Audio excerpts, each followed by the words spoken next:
नमस्कार मंडळी, स्वागत आहे तुमचं आपल्या सिम्पली मराठी रेसिपीमध्ये।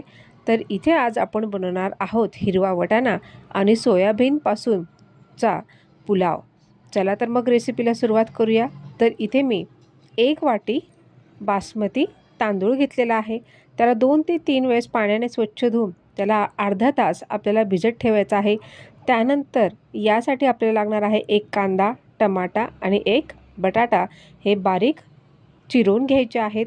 त्यानंतर जवळपास 1 वाटी आपल्याला हिरवा वाटाणा लागणार आहे। सध्या आता गरमीचे दिवस सुरू झालेले आहेत।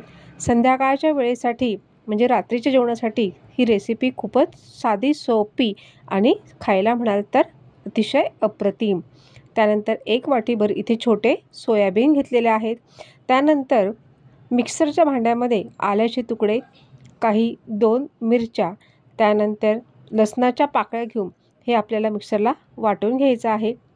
त्यानंतर आता हा जो पुलाव आहे तो आपण कढईत बनवणार आहोत। तर मी कढईमध्ये तेल गरम करून घेतलेलं आहे। त्यानंतर इथे मी शहाजिरं हे टाकून घेतलेलं आहे।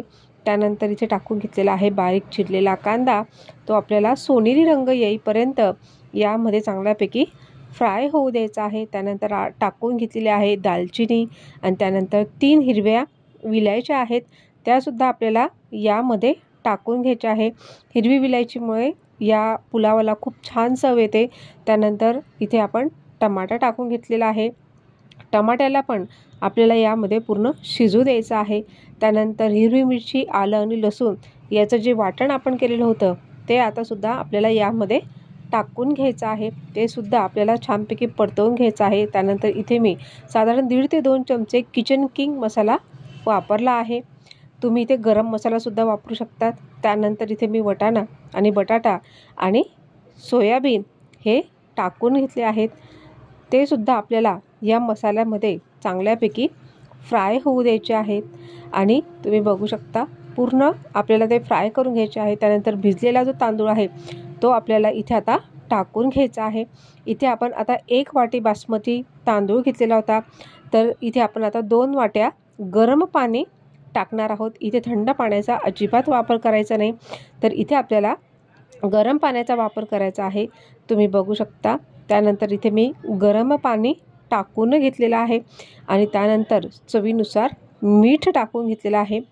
उकाड्याच्या ह्याच्यामध्ये हा पटकन होणारा पदार्थ आहे रात्रीच्या जेवणासाठी आणि चवीला म्हणाल तर अतिशय अप्रतिम। त्यानंतर इथे 2 चमचे साजूक तूप टाकून घेतलेलं आहे। त्यानंतर कढईला झाकण ठेवून जवळपास 10 ते 15 मिनिटामध्ये आपला हा जो मटार सोयाबीन पुलाव आहे हा तयार झालेला आहे। तुम्ही बघू शकता अतिशय खायला सुंदर, रुचकर आणि झटपट होणारी ही रेसिपी आहे। एकूण एक भाताचा कण शिजलेला आहे, सगळी शीतं ही मोकळी होताना दिसत आहेत। चला तर मग रेसिपी जर आवडली असेल तर नक्कीच चॅनलला लाईक करा, शेअर करा, कमेंट्स करा आणि हो, जाता जाता मात्र चॅनलला नक्कीच सबस्क्राईब करा आणि तुम्हीही अशी रेसिपी नक्कीच बनवून बघा। धन्यवाद।